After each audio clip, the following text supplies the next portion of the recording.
Di video kali ini gue akan ngebahas tentang suplementasi lagi. Suplemen yang akan gue bahas di sini adalah suplemen pre-workout. Perlu nggak kalian menggunakan suplemen ini? Di video kali ini gue akan bahas semuanya dan gue bahas tuntas semuanya. Simak video ini sampai habis, gue jamin kalian tidak akan menyesal guys. Ini dia.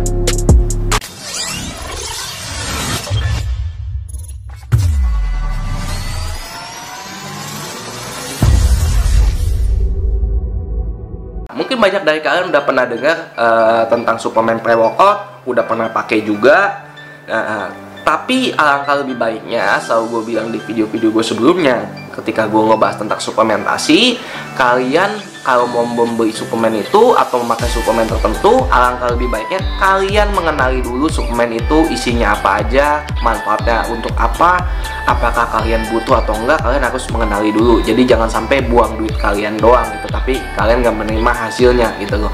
Nah, kalau gue mau bahas dulu tentang suplemen, kata suplemen sendiri itu adalah, kalau gue artikan kepada kalian, sebuah produk yang didesain lebih simple dan lebih sederhana agar kalian lebih gampang mengkonsumsinya, diringkaslah dalam bentuk bubuk, kapsul, atau yang lain sebagainya.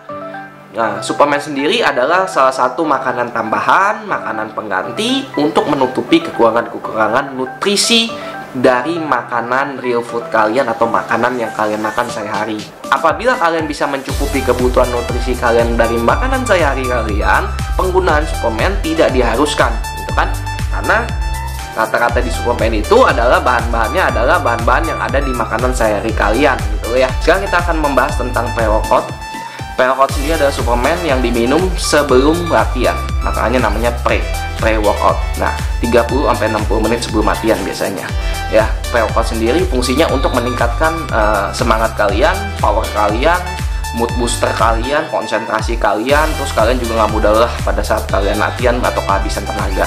Ketika hal-hal itu terjadi dalam latihan kalian, otomatis kalian akan mendapatkan latihan yang jauh lebih maksimal.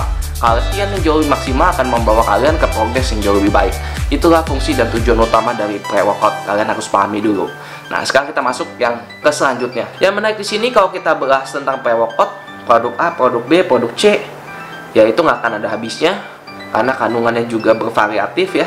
Ada yang berbeda satu sama lain, mungkin juga ada yang sama. Ya rata-rata kandungannya itu buat ngebos tenaga kalian lah, untuk menunjang ngebos tenaga kalian juga ya.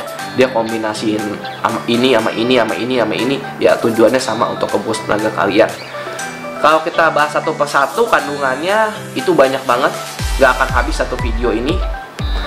Yang ingin gue bahas yang paling penting itu adalah yang pasti ada di pre-workout itu adalah beta-alanin ya. Ini akan gue bahas kepada kalian fungsi dari beta-alanin. Kenapa beta-alanin ini pasti ada di semua pre-workout. Kalau kayak kreatin, kafein, BCAA, ya itu udah banyak yang bahas juga dan kalian hampir tahu lah ya fungsinya untuk apa. Udah gue bahas juga di video gue tentang BCAA, kreatin ya. Kafein mungkin nanti akan gue bahas di next video ya. Beta-alanin ini akan gue bahas kepada kalian ya. Beta-alanin ini adalah asam amino non esensial yang artinya bisa diproduksi sendiri oleh tubuh kalian ya. Tapi banyak orang yang masih membutuhkannya tambahan dari luar, dari makanan juga, untuk ngebos beta-alanin dia. Intinya seperti itu. Beta-alanin sendiri fungsinya tidak secara langsung. Dia gunanya untuk mensintesis karnosin dalam tubuh kalian atau meningkatkan sintesis karnosin tubuh kalian. Karnosin sendiri fungsinya untuk menjaga keasaman pH otot kalian. Ketika pH otot kalian stabil, otomatis kalian tidak akan mudah lelah, kalian akan jauh lebih bersemangat, tenaga kalian akan jauh lebih luar biasa ketika pH otot kalian stabil. Nah, itulah fungsi dari beta-alanin ya, untuk meningkatkan sintesis karnosin dalam tubuh kalian. Nah, itu kenapa beta-alanin itu harus ada pasti di semua pre-workout, karena fungsinya sangat penting untuk ngeboost tenaga kalian agar kalian tidak mudah lelah, mudah letih, bisa ningkatin repetisi kalian. Itu adalah beta-alanin guys ya. Jadi kalian harus pahami di sini. Nah, beta-alanin sendiri juga bisa kalian konsumsi secara khusus karena dia punya suplemennya sendiri, beta-alanin ya, murni beta-alanin. Itu juga bisa kalian pakai sebagai pre-workout ya. Jadi kalau kalian mau coba cari, kalian bisa cari suplemen beta-alanin juga ada. Itu bisa kalian pakai sebagai pre-workout juga. Beta-alanin hanya boleh dikonsumsi sehari itu 4-6 gram ya, maksimal 6 gram lah ya. Itu dosis tinggi biasanya 6 gram. Jadi kalau kalian lihat di pre-workout, kandungan beta-alaninnya kalian lihat berapa. Kalau satu scoopnya cuma 2 gram, ya maksimal kalian konsumsi 3 scoop. Intinya seperti itu, jangan berlebihan. Segala sesuatu yang berlebihan udah pasti nggak bagus nantinya. Sekarang gue mau bahas tentang efek samping. Efek samping dari penggunaan pre-workout apa? Jelek dari pre-workout ini salah satunya apa? Buat kalian tergantung. Terus kalian harus nambahin dosis kalian.